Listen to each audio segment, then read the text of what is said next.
A magnitude 6.8 earthquake has rocked the southern coast of Panama and Costa Rica.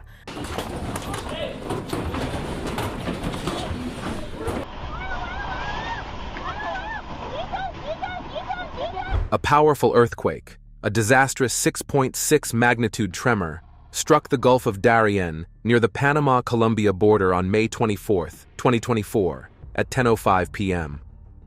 A 4.9 aftershock followed quickly, leaving residents shaken and wondering what's next. This remote area isn't known for such massive earthquakes, so what triggered this terrifying temblor? And how will Panama cope with Mother Nature's fury? The aftermath. After the significant earthquakes, several smaller tremors, all under 4.0 on the Richter scale, were reported by locals and authorities alike. Though not strong enough to cause damage, local and international experts closely monitored them. Panama's National Civil Protection Agency, SINAPROC, confirmed that there was no damage to buildings or roads and no tsunami threat. Despite reassurances, people on social media shared their experiences of feeling the ground shake, highlighting how earthquakes can frighten communities even without causing destruction. Authorities in Panama and Colombia rigorously assured the population that buildings and roads remained safe and there was no tsunami threat. Their number one priority was keeping the public calm and informed. The earthquake was felt in several areas, including Medellin, Cali, and some parts of the capital city.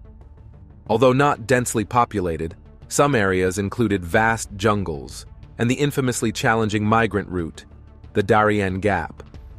The Darien Gap is known for its dense jungles and sparse population. This area is also a treacherous route for migrants. Despite the remoteness, the tremors were strong enough to be felt in nearby towns and cities, increasing concern among residents.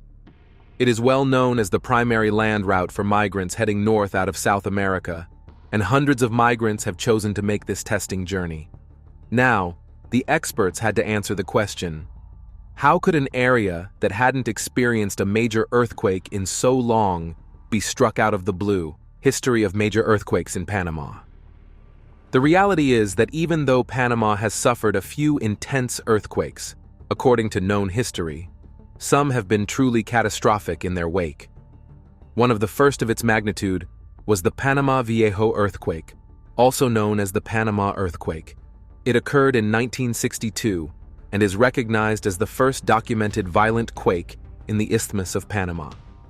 With its epicenter at the Pedro Miguel Fault, the earthquake reached a maximum Mercalli intensity of 7.4 magnitude. It significantly shook and partially destroyed Old Panama City, Panama Viejo, a town of about 5,000 inhabitants. The earthquake caused extensive damage, particularly to masonry buildings, many of which were wholly or partially destroyed. The next earthquake came in 1882. The 1882 Panama earthquake, the most extensive recorded Panamanian history, struck 7.9 and 8.3 on the surface wave scale. The quake hit the San Blas Islands and was strongly felt in Colón and Panama City. However, the worst was yet to come. The earthquake triggered a significant tsunami with a maximum run-up of 3 meters, 9.84 feet. The disaster resulted in 250 fatalities, including 75 from the tsunami. Additionally, the earthquake and tsunami halted the construction of the Panama Canal for several months. In 1991, Mother Nature struck again, this time in Costa Rica, and chose the form of limon. The 1991 Costa Rica earthquake, the Limon or Bocas del Toro earthquake, shook the land with a magnitude of 7.7 MW. The earthquake's epicenter was in Pandora, Valle La Estrella, in the Caribbean region of Limon, Costa Rica, 225 kilometers southeast of San Jose. This quake was the strongest ever recorded in Costa Rica's history, felt throughout the country and in western Panama. The earthquake claimed 48 lives in Costa Rica and 79 in Bocas del Toro, Panama. It destroyed roads and bridges between Limón and Sixaola, making the epicentral region accessible only by helicopter from the Panamanian side. The cause of the damage happened far away, yet it echoed into the Panama region and caused havoc for the locals and authorities. The eerie nature of the 1991 Lyman earthquake could be witnessed in the 2002 Burica earthquake. Yet again, the earthquake emerged entirely in another place. However, it still managed to disrupt Panama. The earthquake's actual location was off the coast of Panama on July 30th. Even though the magnitude was 6.5 MW, less than what Panama had faced before, its epicenter was near the southeastern coast of the Burica Peninsula, close to the Costa Rica-Panama border. The quake caused some homes to collapse and injured at least 11 people in Panama and Costa Rica. It reached a maximum intensity of 7, very strong, in Puerto Armuelles, Panama, and was felt with intensities of 3, weak, to IV, light, around San Jose, Costa Rica. Shops in central Puerto Armuelles experienced losses from fallen merchandise and broken windows. This earthquake occurred along the Panama fracture zone, and then finally in 2003, the Puerto Armuelles earthquake struck on December 25th with a magnitude of 6.5 MW. This time, the epicenter was about 7 kilometers east of Puerto Armuelles, near the Panama-Costa Rica border. The earthquake resulted in claiming 2 lives in Puerto Armuelles. It further caused building damage in both Panama and Costa Rica. It also became the source of a power outage that lasted around 4 hours in Puerto Armuelles. The tremors were felt in Finca Naranjo, Costa Rica, Puerto Armuelles, Limón, and the Central Valley of Costa Rica, including San Jose. The tremors could also be felt all the way to Panama City. With such a history in mind, the local authorities are no longer surprised. They stay motivated and have taken the necessary precautions to prepare themselves for any such event in the future. But can they do it all alone? Diplomatic relations and improved strategy, their shared history of earthquakes, and the potential for more encouraged Panama and Colombia to work together, forming a new bond between the two nations. Both countries have much more in common than just earthquakes. They are members of the Latin American Integration Association, the Organization of American States, and the United Nations. Their relationship has evolved since Panama's separation from Colombia on November 3, 1903. Diplomatic relations were formally established on July 9, 1924, when the Colombian government recognized Panama as an independent and sovereign state. Building upon existing diplomatic relations seemed easy, and the earthquakes helped evolve it further.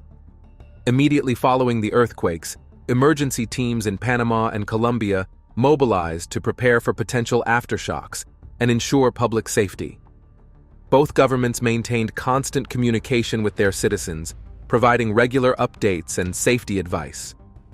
Continuous readiness for disasters is crucial, as it empowers people to know how to protect themselves in emergencies. Governments collaborate with local and international organizations to manage such situations effectively. Both governments also undergo regular checks and balances by multiple national and international authorities, including the World Bank, to ensure they follow the best earthquake regulations and mitigate other natural disasters. According to a report by the Organization for Economic Cooperation and Development, OECD, disaster preparedness and response are at the heart of Colombia's National Disaster Risk Management Agenda. Colombia remains steadfast in its objectives. It aims to strengthen preparedness and response capacities at subnational government levels, with a robust technical assistance role given to the National Unit for Disaster Risk Management. Meanwhile, the U.S. funded the creation of the National Disaster Preparedness Baseline Assessment, NDPBA, in Panama. It exists to help Panama tackle hazard-based risks, vulnerabilities, resilience, and disaster management capabilities. Its main role is to research, analyze, and produce scientific data that can be used in the decision-making process during disaster management phases. Collaboration enables swift responses to emergencies and helps in preparing for future incidents. The recent earthquakes underscore the need for enhanced disaster plans. Each seismic event serves as a reminder that nature can disrupt daily life significantly, prompting us to question if our habitual responses are genuinely effective or simply routine. While quick reactions are reassuring, they raise concerns about whether they stem from familiarity rather than genuine readiness.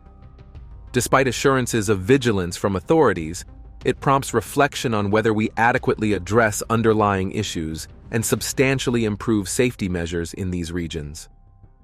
To understand why Panama piques the international interest of so many nations, diving into its political and socioeconomic history is essential. If you had access to one of the most important ports in the world, would you not guard your access to it till your dying breath? The history of Panama and its socioeconomic significance. Panama is no random place. Panama's history is rich with tales of conquest, immense wealth, and strategic significance spanning centuries. Located between North and South America, Panama's strategic importance has been sought after by many kingdoms and nations since ancient times. Before European arrival, Panama was a quiet region surrounded by thick jungles. The indigenous tribes such as the Guaymi, Cuna, and Choco thrived in the region. However, the peace could not last forever. Spanish interest in Panama was sparked by reports of gold and pearls along its northern coast, beginning with Rodrigo de Bastidas's landing in 1501. This discovery fueled further Spanish expeditions, notably Christopher Columbus's voyage in 1502, which underscored Panama's potential for wealth and importance. In 1510, the Spanish established their first permanent settlement in Panama, known as Santa Maria la Antigua del Darien, founded by Vasco Núñez de Balboa and Martin Fernández de Enciso. Balboa, driven by ambition, crossed the isthmus in 1513 and became the first European to glimpse the Pacific Ocean from the Americas, which he claimed for Spain, naming it the South Sea.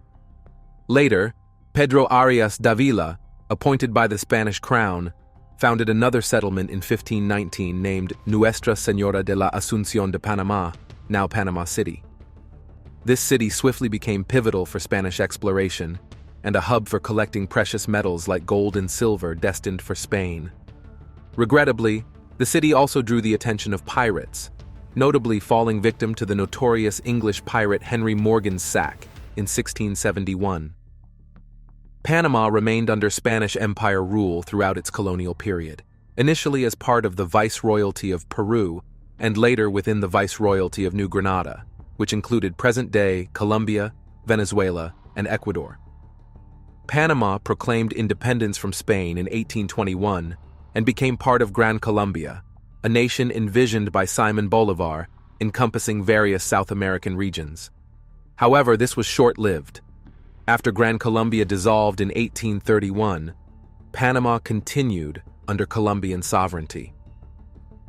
In the 19th century, Panama saw a pivotal advancement with the completion of its first transcontinental railway in 1855. Panama was officially part of the industrial movement, and the railway marked a significant advancement in that journey.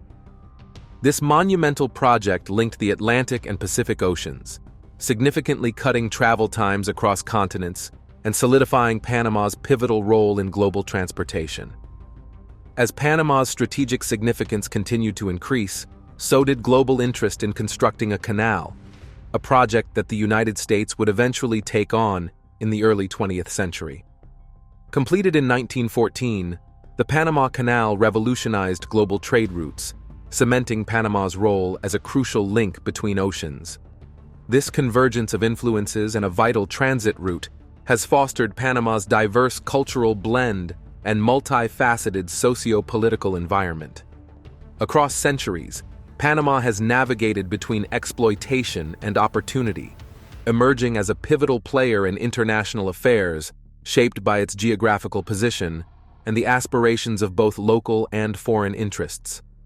Its history remains multifaceted and brings together indigenous legacies, colonial conquests, and modern advancements, all anchored by its pivotal geographic location.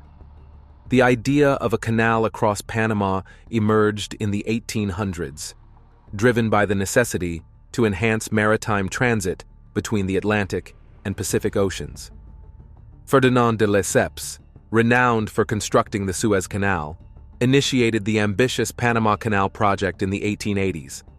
Yet, the endeavor encountered formidable challenges, including financial constraints and devastating diseases like malaria and yellow fever that decimated the workforce.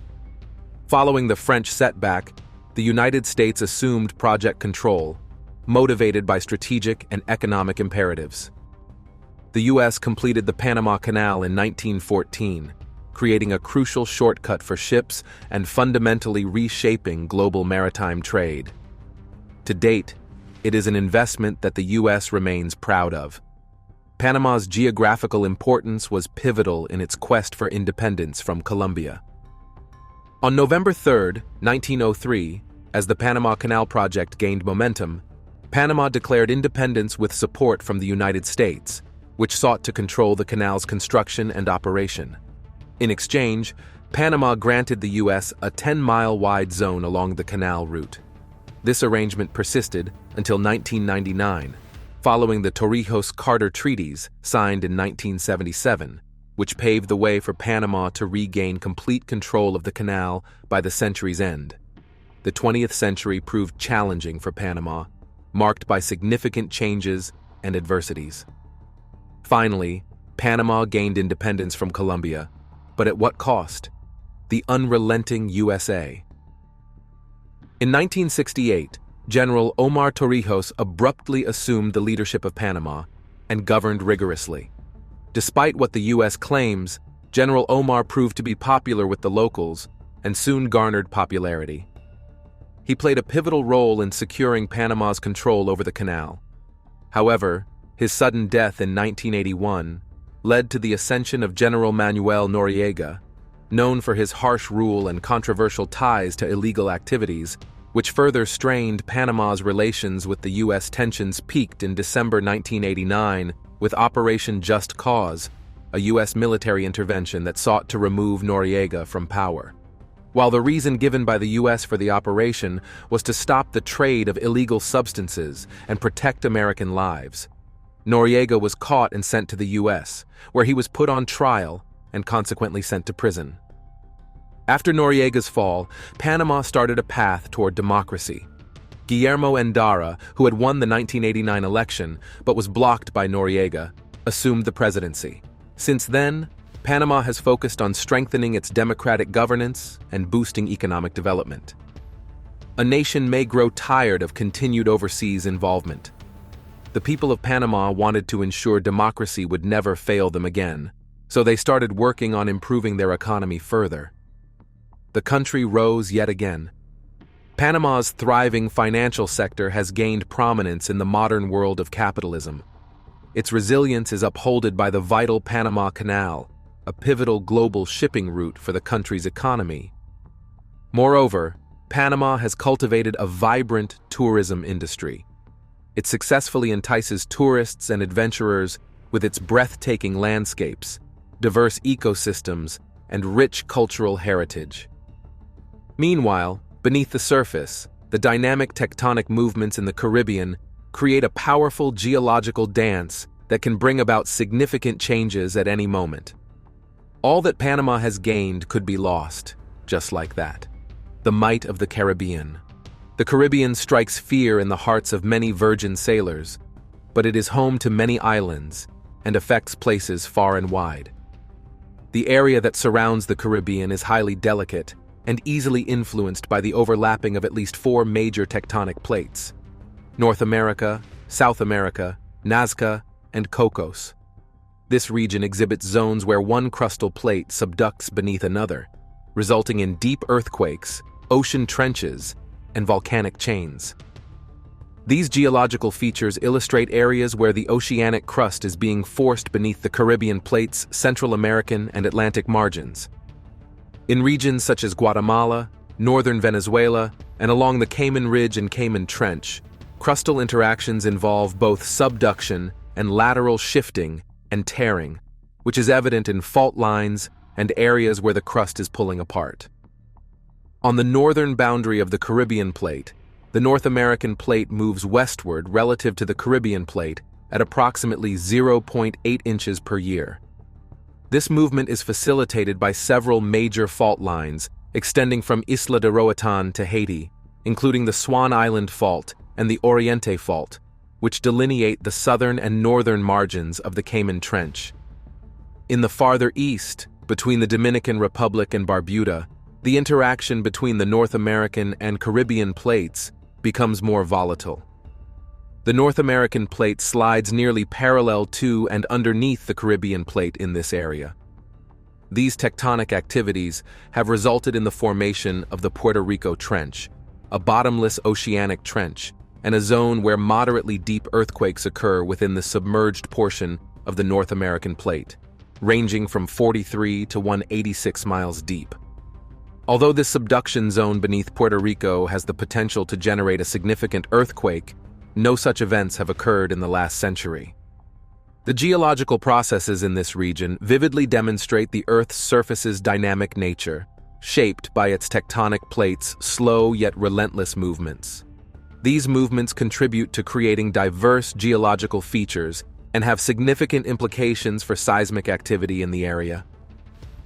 Studying these processes is crucial for evaluating earthquake risks and planning future seismic events. Continued research into these interactions can enhance the predictions of potential large earthquakes and deepen our understanding of the Earth's long-term geological evolution. The last significant quake between tectonic plates in this region occurred on May 2, 1787, resulting in extensive damage along the island's northern coast, particularly impacting areas such as Arecibo and San Juan. Since the early 20th century, the most significant earthquakes recorded in this region occurred on August 4, 1946, registering a magnitude of 8.0 near Samana in northeastern Hispaniola, and on July 29, 1943, measuring 7.6 in the Mona Passage. Both earthquakes were shallow and occurred along thrust faults. Movement between the North American plate and the Caribbean plate in this area is predominantly controlled by several left lateral strike-slip faults, notably the Septentrional Fault in the north and the Enriquillo Plantain Garden Fault in the south, which traverse Hispaniola. The region surrounding the Enriquillo Plantain Garden Fault gained notoriety due to the catastrophic earthquake in Haiti on January 12, 2010, which measured 7.0 in magnitude and was followed by numerous aftershocks. This event echoed a similar quake that occurred in 1770. To the east and south, the boundary between the tectonic plates curves around Puerto Rico and the northern Lesser Antilles. In this region, the Caribbean plate moves more directly relative to the North and South American plates, creating intense island arc tectonics. The North and South American plates are slowly moving westward beneath the Caribbean plate at approximately 0.8 inches per year along the Lesser Antilles Trench. This movement generates moderately deep earthquakes within the descending plates and supports a chain of active volcanoes along the island arc. Despite being one of the most earthquake-prone areas in the Caribbean, the Lesser Antilles have experienced relatively few large earthquakes, greater than magnitude 7.0, in the past century. One of this region's most significant seismic events occurred on February 8, 1843, near Guadeloupe, registering as a megathrust earthquake estimated at over 8.0 magnitude. More recently, the largest moderate-depth earthquake occurred on November 29, 2007, measuring 7.4 near Martinique, northwest of Fort-de-France. This ongoing tectonic activity not only shapes the geology and landscape of these islands, but also presents continuous risks to the populations in this region. Comprehending seismic events' mechanics and historical context is crucial for enhancing preparedness and mitigation efforts for any nation. This understanding equips residents and the authorities to create better structures to withstand future earthquakes. Moreover, it is essential for scientists to study the dynamic interactions between Earth's plates, enabling more accurate predictions of where and when significant earthquakes might occur.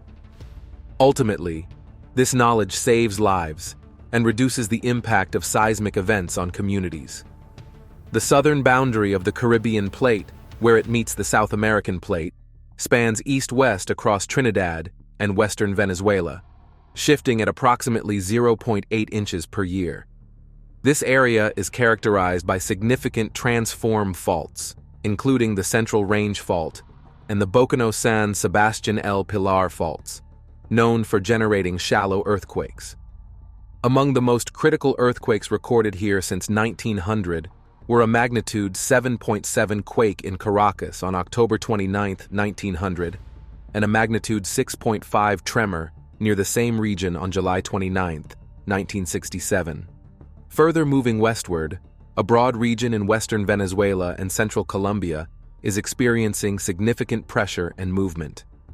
The precise boundary between plates in this part of northwestern South America needs to be defined. It transitions from the intersection of the Caribbean and South America plates in the east to the convergence of the Nazca and South America plates in the west.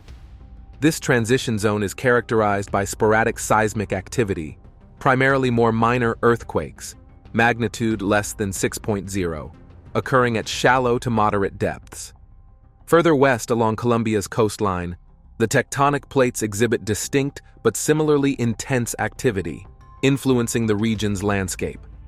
Earthquakes are natural phenomena capable of unleashing immense amounts of energy, causing widespread destruction and loss of life.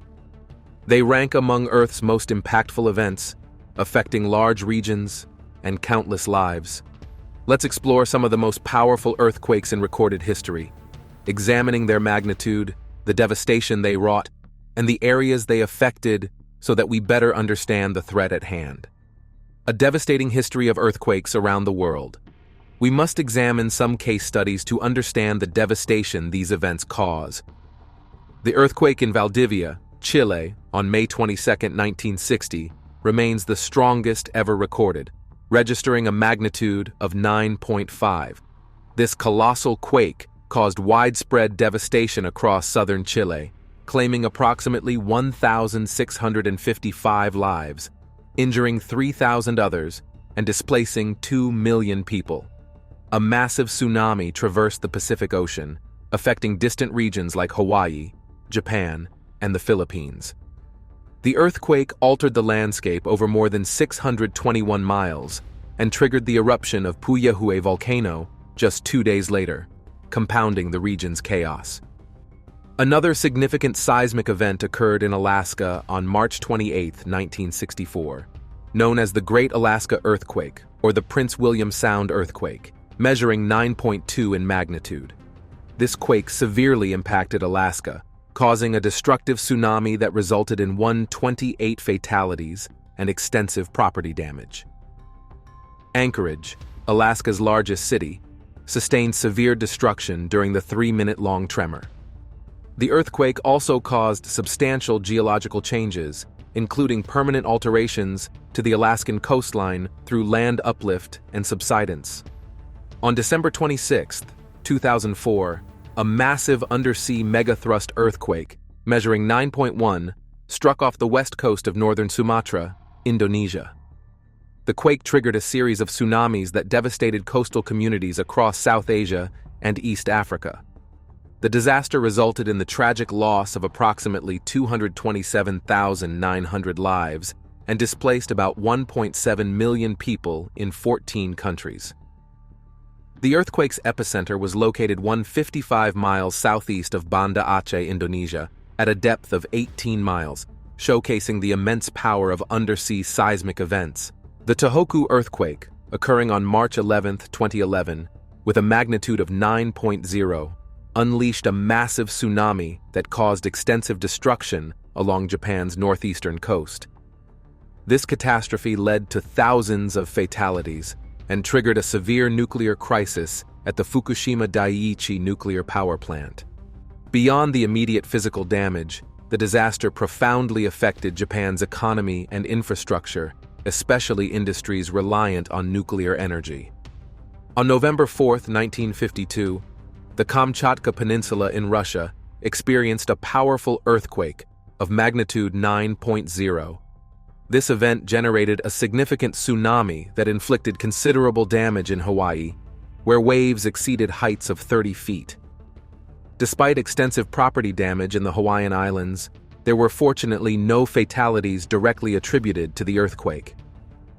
This event underscores the wide-ranging impact of seismic events, capable of causing substantial damage thousands of miles away from their epicenters.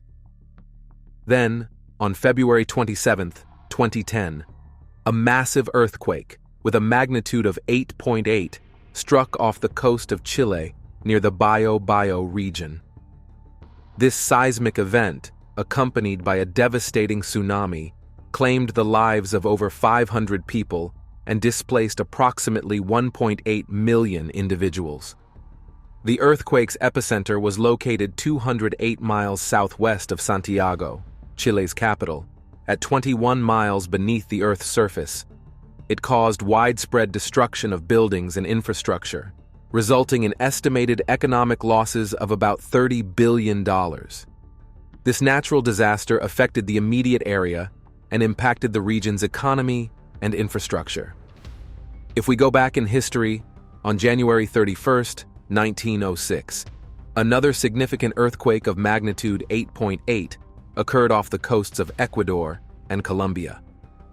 This seismic event triggered a massive tsunami that caused fatalities ranging between 500 and 1,500 people in nearby areas. The tsunami's force was so formidable that its effects reached distant coastlines as far as San Francisco, Hawaii, and Japan. This historical earthquake vividly illustrated tsunami's far-reaching and destructive capabilities, impacting communities beyond the earthquake's epicenter. On February 4, 1965, the Rat Islands in Alaska experienced an earthquake measuring 8.7 on the Richter scale. This powerful seismic event generated a tsunami that caused extensive flooding and property damage on nearby islands. Remarkably, despite the significant damage, no fatalities or injuries were reported. This event underscored the intense seismic activity in the Aleutian Islands and highlighted the potential for large-scale natural disasters in this geologically active region. The Assam-Tibet earthquake, occurring on August 15, 1950, measured a magnitude of 8.6. This powerful inland earthquake triggered numerous landslides and extensive ground cracks, causing widespread destruction of structures across Tibet and Assam, India. The death toll from the quake surpassed 1,500 people. The seismic disturbances were so severe that they impacted lake levels as far away as Norway, illustrating the wide-reaching effects of such seismic events on Earth's geology. On March 28, 2005, an earthquake of magnitude 8.6 struck near the island of Nias in Indonesia. This devastating earthquake claimed over 1,300 lives and caused significant infrastructure damage.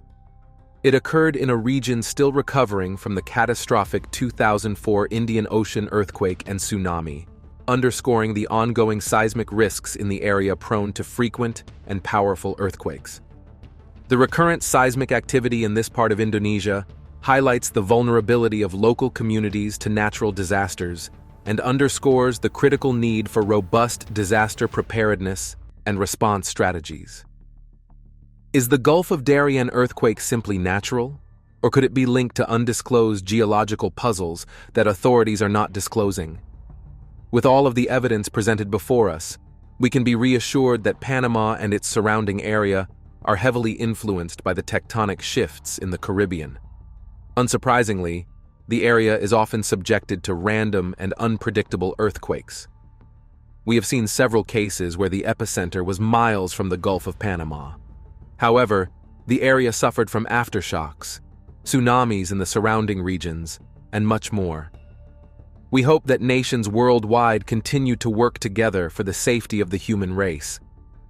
The constant checks and balances of regulatory bodies and the resilience of the people of Panama have kept them safe during most of these events. It is up to the local government to uphold all regulations and standards in the utmost regard. Do you think the government of Panama needs to do more? What other guidelines could they implement to ensure the safety of the locals? As always, Leave a comment to let us know your thoughts. Don't forget to like, share, and subscribe to help our channel grow.